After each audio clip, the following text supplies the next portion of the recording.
जनपद सिद्धार्थनगर के सोहरतगढ़ में आयोजित किसान नौजवान मजदूर सम्मेलन की अध्यक्षता कर रहे समाजवादी पार्टी के जिला अध्यक्ष पूर्व विधायक बड़े भाई लाल जी यादव जी, आज के इस कार्यक्रम के मुख्य अतिथि हम लोगों के नेता और हम लोग सौभाग्यशाली हैं जिसके साथ 1984-85 से हम लोगों को काम करने का मौका मिला, सीखने का मौका मिला।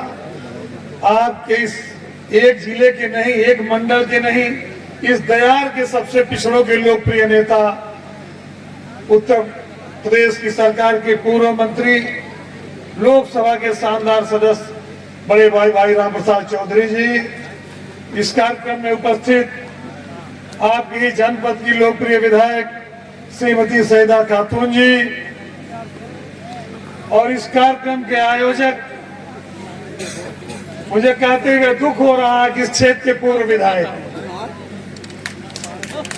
मैं सारे किस्से बताऊंगा तो बड़ा समय लगेगा, लेकिन कुछ चर्चा मैं जरूर करूंगा क्योंकि इनके विधिवत समाजवादी पार्टी में आने के बाद पहली बार आया हूं। इन्होंने समाजवादी पार्टी में न रहते हुए भी समाजवादी पार्टी के नेता के कहने पर जो काम किया है वो जरूर मैं चर्चा आज आपसे करूंगा। भाई चौधरी अमर सिंह जी इस कार्यक्रम में उपस्थित, इस कार्यक्रम के विशिष्ट अतिथि मेरे छोटे भाई, प्रदेश में अपने हुनर के नाते, अपने तेज के नाते भाई धर्मेंद्र, पहचाने जाने वाले भाई धर्मेंद्र सोलंकी जी उपस्थित, यहाँ पर उपस्थित इस कार्यक्रम के संचालक महोदय, इस विधानसभा के सम्मानित विधानसभा अध्यक्ष जी, उनकी टीम के सभी साथीगण, भाई राम मिलन जी प्रदेश सचिव जी, कमरू जमा जी महासचिव जी, श्री बेचई यादव जी प्रदेश सचिव जी, श्रीमती विभा शुक्ला जी प्रदेश सचिव जी,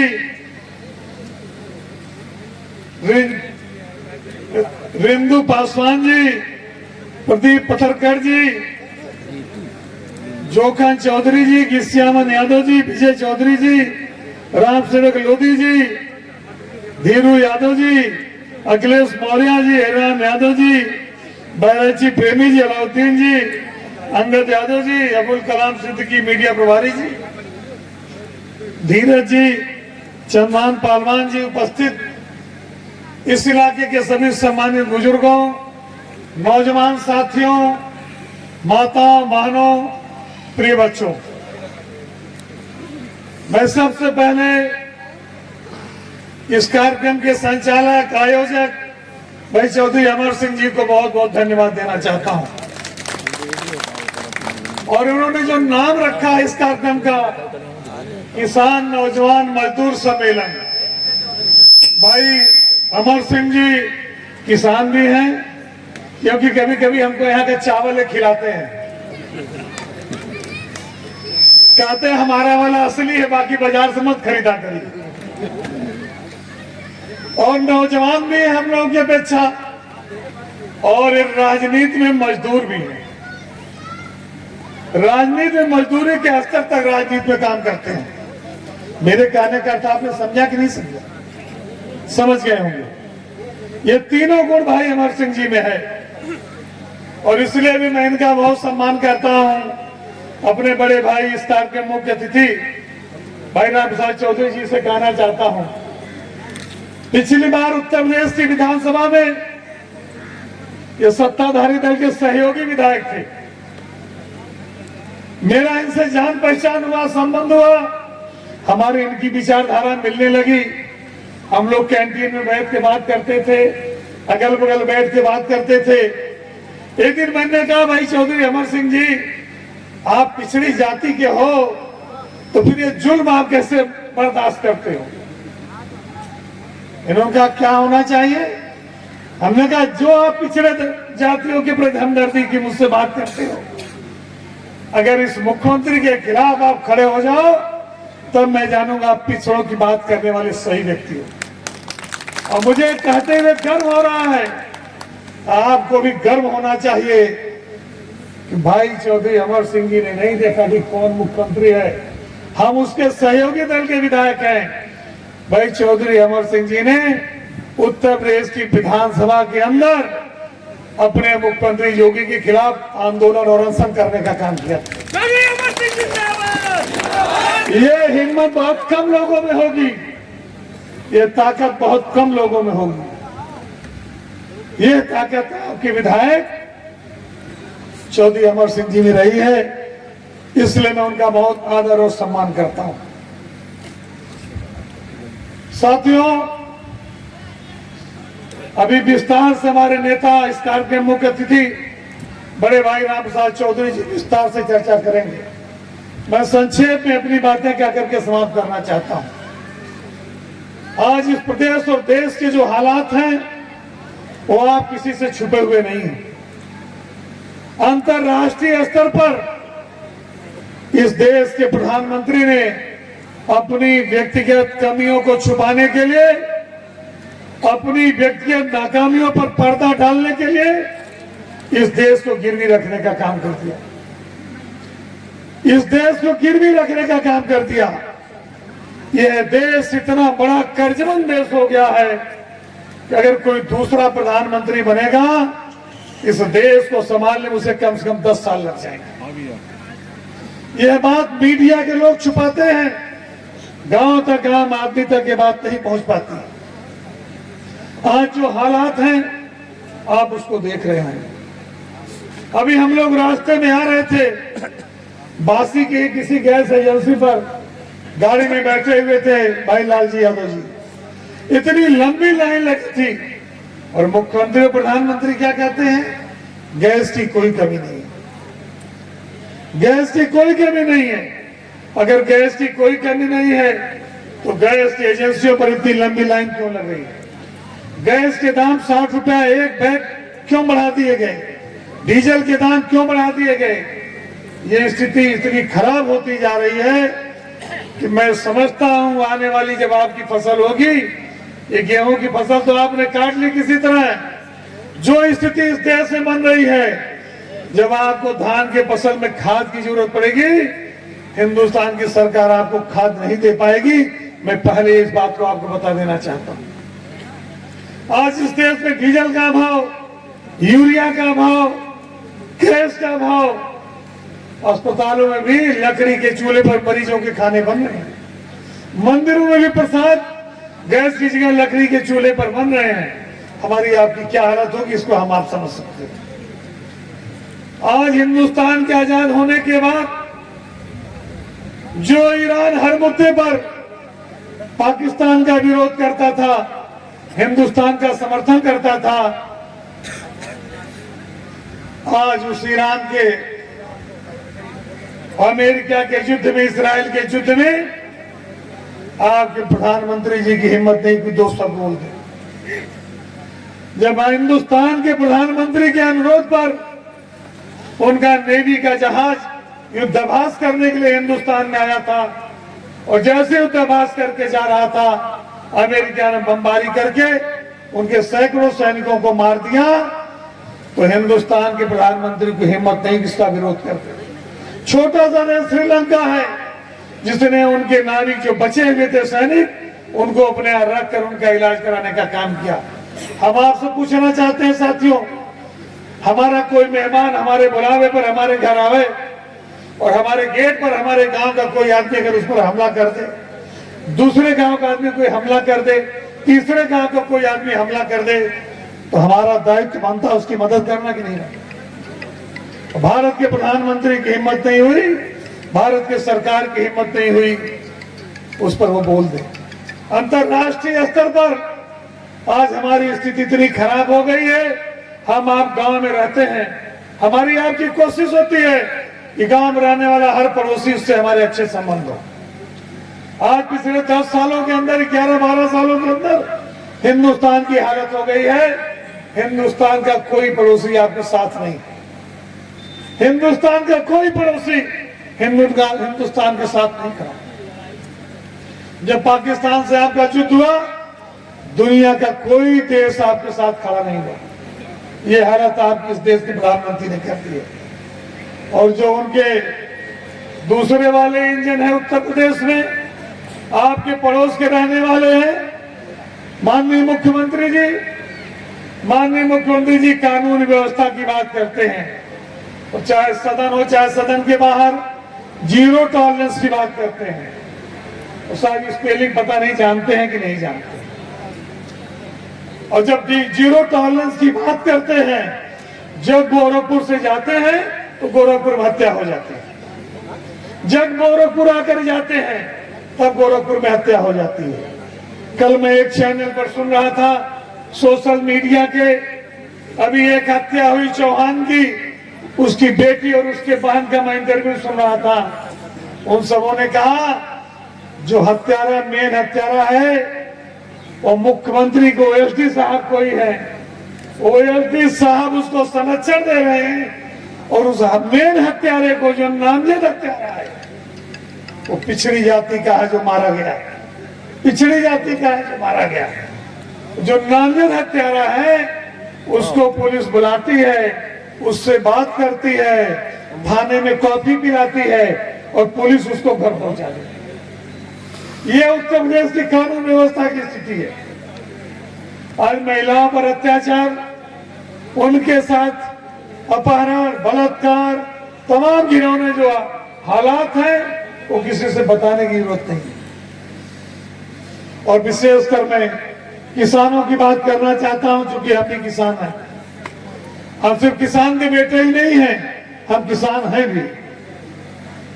आज जो हालत इस देश के किसानों की है, इस प्रदेश के किसानों की है, अब तो माननीय प्रधानमंत्री जी ने जो जिनको उनके लोग ट्रंप चाचा कहते हैं, हम तो चाचा नहीं कहते क्योंकि हमारे पूर्वज नहीं है, हमारे पूर्वज हो ही नहीं सकते, तो हम तो उनको चाचा नहीं कहते। लेकिन जो अंधभक्तों के चाचा हैं उनसे उन्होंने ये समझौता कर लिया है, और कृषि क्षेत्र और डेयरी के क्षेत्र में भी अमेरिकन माल आएगा। अब तो नवरात्र के व्रत में जब वहां का दूध और पनीर खाओगे तो वेजिटेरियन दूध नहीं होगा, वेजिटेरियन पनीर नहीं होगा, और नॉन वेजिटेरियन दूध और पनीर होगा। तो बताओ व्रत में उसको कैसे खाओगे? अमेरिका वाला जब पनीर आएगा, अमेरिका वाला दूध आएगा, अमेरिका वाला खोआ आएगा, तो नवरात्र के व्रत में कैसे खाओगे साथियों? इस इलाके में हमारे बिरादरी लोग भी बहुत भगत है, बताओ कैसे खाओगे? जब नॉन वेजिटेरियन पनीर अमेरिका से आएगा तो व्रत भी खराब हो जाएगा। ये हालत इस देश के किसानों की हो गई। किसी के क्षेत्र में आपकी हालतें हैं, अगर आप हिसाब किताब लगाओगे तो खेती लगातार घाटे में जा रही है। कहते हैं हम किसानों की आय दुगना करेंगे। हम पूछना चाहते हैं, माननीय अखिलेश जी की सरकार उत्तर प्रदेश में 2017 में गई है, 17 के बाद ये 26 चल रहा है, 9 साल हो गए।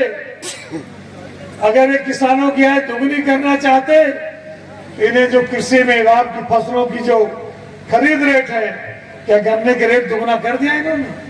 क्या धान का रेट दुगना कर दिया इन्होंने? क्या गेहूं का रेट दुगना कर दिया इन्होंने? दुगना इन्होंने किया तो क्या किया? बिजली का रेट चौगुना कर दिया, खाद का रेट दुगना कर दिया और खाद का वजन आधा कर दिया। माननीय अखिलेश यादव जी की सरकार थी तो 50 किलो की यूरिया मिलती थी, और अब इनकी सरकार में 50 से 45 किया, 45 से 40 कर दिया।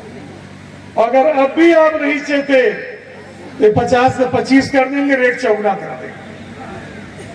इसलिए किसान भाइयों मैं आपसे कहना चाहता हूं, आज किसानों की हालत इतनी खराब है कि 10 बीघे का भी एक किसान अपने बेटे को किसी अच्छे स्कूल में नहीं पढ़ा सकता। उसकी हालत इतनी खराब है, 20 बीघे 25 बीघे के भी किसान को तो अपने बेटे को किसी अच्छे स्कूल में नहीं पढ़ा सकता। रही बात नौजवान की, नौजवानों, इस सरकार के आने के पहले इस देश में 33% पढ़े लिखे बेरोजगार थे।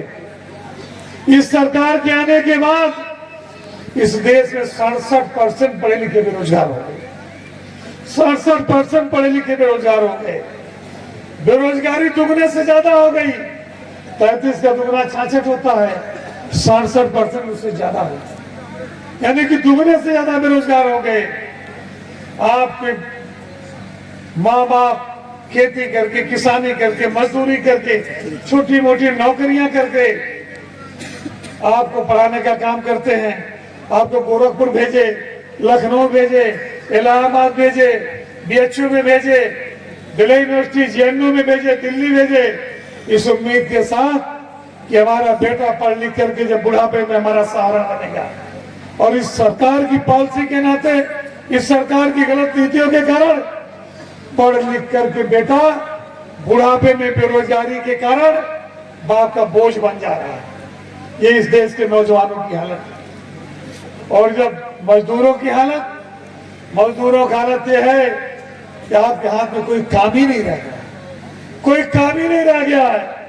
कहते एमओयू पर हम साइन किए हैं, कितने हजार crore, trillion dollar, million dollar सब बोल डालते हैं। अब बताओ, कोई एमओयू जो साइन हुआ है धरती पर कहीं वो फैक्ट्री दिखाई दे रही है? धरती पर कोई काम दिखाई दे रहा है? कहीं पर आपको काम मिलता हुआ नजर आ रहा है? इसलिए इस देश के किसानों, नौजवानों, मजदूरों, आपका शोषण हो रहा, आपके साथ अन्याय हो रहा, आपके साथ अत्याचार हो रहा। इस देश को सिर्फ 4 लोग चला रहे हैं। गलतफहमी में मत रहना। 2 गुजरात के नेता, 2 गुजरात के व्यापारी। यहाँ के व्यापारियों खुश मत होना, तुम्हारे भी हाथ में कुछ नहीं है। यहाँ के भाजपा के नेताओं, तुम्हारे भी दलाली के अलावा तुम्हारे भी हाथ में कुछ नहीं है। थाने की दलाली कर लो, ब्लॉक की दलाली कर लो, तहसील की दलाली कर लो। याद रखना, हमारे समाजवादी साथी एक एक चीज नोट कर रहे हैं। थानेदार जी कहाँ कराने वाले भी हमारे साथियों को पता है। तहसीलदार साहब कहाँ कराने वाले भी हमारे नोट है। एसपी साहब, डीएम साहब जहाँ कराने वाले वो भी हमारी जानकारी है। अगर आप भारतीय जनता पार्टी के कार्यकर्ता के रूप में काम करोगे, आने वाले वक्त में इस देश का संविधान आपका भी हिसाब किताब करेगा। क्योंकि हम लोग बाबा साहब के मानने वाले लोग हैं, डॉक्टर लोहिया की विचारधारा पर चलने वाले लोग हैं, बाबा साहब के संविधान में विश्वास करने वाले लोग हैं। और सदैव नेताजी के जो संघर्ष का दिखाया हुआ रास्ता है, उस रास्ते को लेकर चलने वाले हम लोग हैं। और हम लोग खुशकिस्मत हैं, भाग्यवान हैं कि हम लोगों को सदैव अखिलेश यादव जी जैसा नेता मिला, जैसा नेतृत्व मिला। आज हिंदुस्तान के अंदर समाजवादियों से ज्यादा भाग्यवान कोई नहीं हो सकता जिन्हें अखिलेश यादव जैसा नेता मिला। मैं समझता हूं उनके अंदर जो छोटे से छोटा कार्यकर्ता जो हमसे नहीं मिलता होगा, हमारे पास कम आता होगा, वो भी लखनऊ जाकर अखिलेश यादव से मिलकर अपनी बात करके चला आता है। क्या किसी दूसरे दल के नेता से उम्मीद करते हैं ये गांव के छोटे से कार्यकर्ता से जिस तरह से हमारे नेता माननीय अखिलेश यादव जी मिल लेते हैं, कोई मिल लेता होगा? साथियों, जब वोट की बात आती है तो ये भाजपा के लोग, आरएसएस के लोग हमारे आपके घरों पर आकर हमको आपको पकाने का काम करते हैं। और क्या कहते हैं? हिंदू हो, हिंदू हो, सब हिंदू इकट्ठा हो जाओ और भारतीय जनता पार्टी को वोट दो। जब वोट लेना तो हिंदू, जब हमारे घर का दूध खाना था हिंदू, हमारे घर की दही खाना था हिंदू, हमारे घर का घी खाना था हिंदू, हमारे घर की पूरी खानी है और खीर खानी है तो हिंदू। और जब हम मुख्यमंत्री होते हुए घर छोड़कर जाते हैं तो अब ये कहते हो नीच था, इसको गंगा जल से दो, तो हम नीच हो जाते हैं। जब हमसे लाभ लेना हो तो हमें हिंदू कहते हो, और जब मुख्यमंत्री के रूप में हटने के बाद उस घर से बाहर निकलते हमारे नेता तो कहते नीच था, इसको गंगा जल दे दो। आप बताओ, हमारे नेता गए थे कुंभ में गंगा स्नान करके, माननीय अखिलेश यादव, तो कुंभ में जब स्नान करके आए तो वहां गंगा को कैसे धोगे? कैसे धोगे बताओ? इसको धोने का एक तरीका आपके पास है। 2027 में जब विधानसभा के चुनाव होंगे, भारतीय जनता पार्टी के लोग डर रहे हैं। अन्य सांसद जी, मुझे किसी उनके बड़े नेता ने एक दिन बताया कि संभवतः ये लोग इतना डर गए हैं कि नवंबर दिसंबर 26 में विधानसभा का चुनाव करा, ये लोग डर गए हैं। और ये जब उत्तर प्रदेश की विधानसभा के चुनाव होंगे, इस विधानसभा क्षेत्र के साथियों, किसानों, मजदूरों, नौजवानों, पिछड़ों, दलित, शोषित, अकलियत समाज के भाइयों, बहुत अपमान पिछले 9 साल से उत्तर प्रदेश में आपका हुआ है। जाति के आधार पर आपके ऊपर लाठियां पड़ी हैं, जाति के आधार पर आपके खिलाफ मुकदमे लिखे गए हैं, जाति के आधार पर आप साथ थानों में, तहसीलों में, ब्लॉकों में, कलेक्टर और कप्तान के ऑफिसों में आपके साथ अन्याय किया जा रहा है। जाति के आधार पर आपके बच्चों को नंबर दिया जा रहा है। उस जमाने में एक द्रोणाचार्य थे जिन्होंने एक लब्ध का अंगूठा काटा था। आज हर इंटरव्यू में जितनी कमेटियां बैठ रही है, सबके सब द्रोणाचार्य बैठ रहे हैं और सारे पिछड़ों का अंगूठा काटने का काम कर रहे हैं, सारे दलितों का अंगूठा काटने का काम कर रहे हैं, सारे अकलियत के भाइयों का अंगूठा काटने का काम कर रहे हैं। अभी आईएएस का रिजल्ट आया है, आप देख लीजिए टॉप 10 में कौन है, और खाली रिटर्न को अगर देख लीजिए तो टॉप 10 में कौन है। अगर आप रिटर्न में सिर्फ देखोगे तो टॉप 10 में 10 में 9 पिछड़े, दलित और अकलियत के लोग हैं। अगर इंटरव्यू मिलाकर देखोगे तो टॉप 10 में 2 भी नहीं है आपके लोग। ये आपके साथ अन्याय हो रहा है। कॉलेज में आपके प्रोफेसरों की भर्ती नहीं हो रही है, आपके वाइस चांसलर नहीं रखे जा रहे हैं, आपके प्रोफेसर नहीं रखे जा रहे हैं। जब वो जाते हैं उनकी जगह क्या कहा जाता है? NFS, not for suitable, not for suitable. यानी पिछड़े वर्ग में कोई योग्य नहीं है, दलितों में कोई योग्य नहीं है, अकलितों में कोई योग्य नहीं है। पिछली बार मैं विधानसभा में था, मुझे याद है आपकी सीट के बगल की एक सीट है इटवा, इटवा के एक उस समय विधायक हुआ करते थे और सरकार में मंत्री थे। इटवा की महान जनता ने इस बार उनको औकात दिखा दिया, अब वो विधानसभा में नहीं है। माननीय सांसद जी, उनके एक भाई प्रोफेसर थे, अपने प्रोफेसर भाई को गरीबी रेखा के नीचे का सर्टिफिकेट बनवा के उसने प्रोफेसर बनवा दिया था। EWS और EWS, जो लोग आरक्षण का विरोध करते थे, जो लोग आरक्षण के खिलाफ रहते थे, जो मंडल कमीशन की रिपोर्ट को लागू होने पर आपदा करने की नौटंकी करते थे, उन लोगों ने रातों रात 10% आरक्षण ले लिया और EWS की मेरिट हमारे पिछड़े दलितों से बहुत नीचे जा रही है। अब हम उनसे पूछना चाहते हैं, अब आप योग्यता की बात करते थे तो अब योग्यता कहाँ चली गई? हम किसी जाति के विरोधी नहीं है, हम किसी धर्म के विरोधी नहीं है, हम किसी मजहब के विरोधी नहीं है। और इसीलिए हमारे नेता माननीय अखिलेश यादव जी, चाहे लोकसभा हो, चाहे विधानसभा में रहे हो, चाहे सड़क में हो, चाहे संसद में, वो हर जगह इस बात की मांग करते हैं, इस देश में जाति के आधार पर जनगणना होनी चाहिए, इस देश में जाति के आधार पर जनगणना होनी चाहिए।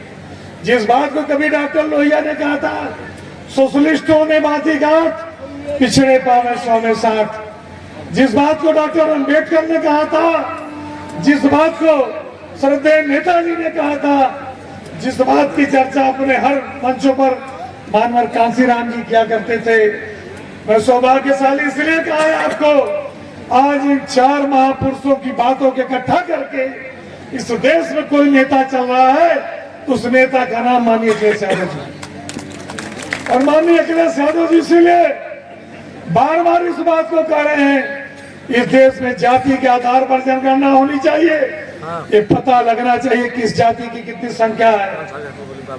आप कॉमन जेंडर की तो गणना कर रहे हो, कितने किस गांव में हिजड़े इसकी गणना तो कर रहे हो, कितने किस गांव में पिछड़े इसकी गणना क्यों नहीं कर रहे? क्यों पिछड़ों से इतना आपको डर है? कानून की गणना क्यों नहीं कर रहे? इसलिए समाजवादी साथियों, अब अगर हक चाहते हो, न्याय चाहते हो, अधिकार चाहते हो, और जब अभी संविधान के रहते हुए भी आपको जीने नहीं दिया जा रहा है, तो जिस दिन ये मनुवादी लोग संविधान को हटा देंगे, उस दिन हमारी आपकी हैसियत क्या होगी? इसलिए हम आपसे कहना चाहते हैं, आप इस देश के संविधान को बचाए रखना चाहते हो, संविधान के अनुसार हक और सम्मान चाहते हो, आने वाली विधानसभा के चुनाव में समाजवादी पार्टी का झंडा और समाजवादी पार्टी का चुनाव निशान साइकिल, तन मन धन लगा करके, सारी ताकत लगाकर उत्तर प्रदेश की विधानसभा में समाजवादी पार्टी की पूर्ण बहुमत से सरकार बना देना चाहते हैं। जब समाजवादी पार्टी की पूर्ण बहुमत की सरकार उत्तर प्रदेश से बनेगी और हमारे नेता माननीय अखिलेश यादव जी उत्तर प्रदेश के मुख्यमंत्री बनेंगे, तो याद रखना 2029 में जब देश की पंचायतों के चुनाव होंगे, तो दिल्ली पर समाजवादी झंडा लहराने से कोई रोक नहीं सकता। इसलिए हम साथियों को कहना चाहते हैं, जातीय जनगणना तभी हो पाएगी जब समाजवादी आपकी सरकार होगी, और जब तक जातीय जनगणना नहीं हो पाएगी तब तक आपको हक और अधिकार नहीं मिल पाएगा। इसी तरह से आपको NFS, नाथ, फाल, शेड्यूल का करके पिछड़ों का और अधिकार, दलितों का अधिकार मारे जाएंगे। इसलिए मैं, चूंकि हमारे नेता इस कार्यक्रम मुख्य अतिथि सदैव सांसद जी को बोलना है, मैं आप सबको यहाँ आने के लिए आभार व्यक्त करते हुए, धन्यवाद करते हुए, और अपने छोटे भाई चौधरी अमर सिंह जी को बहुत बहुत धन्यवाद देते हुए कि विधिवत समाजवादी पार्टी ज्वाइन करने के बाद शायद इनका इस क्षेत्र में पहला अपना बड़ा कार्यक्रम होगा, तो समाजवादी पार्टी में आने का मैं इनका स्वागत करते हुए, इनका सम्मान करते हुए, और ये उम्मीद करते हुए, हमारा जिस तरह से सत्ताधारी दल के सहयोगी दल के विधायक रहते हुए इन्होंने जोगी जी को सदन में ललकारे का काम किया था, वो तेवर, वो ताकत बरकरार रखते हुए हम लोगों के साथ कंधे से कंधा मिलाकर आपको मजबूती देने का काम करेंगे।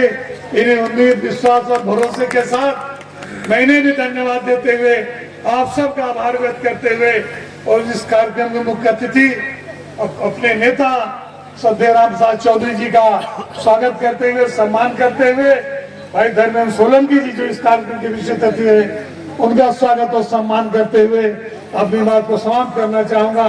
बहुत बहुत धन्यवाद। जय हिंद, जय भीम, जय समाजवाद।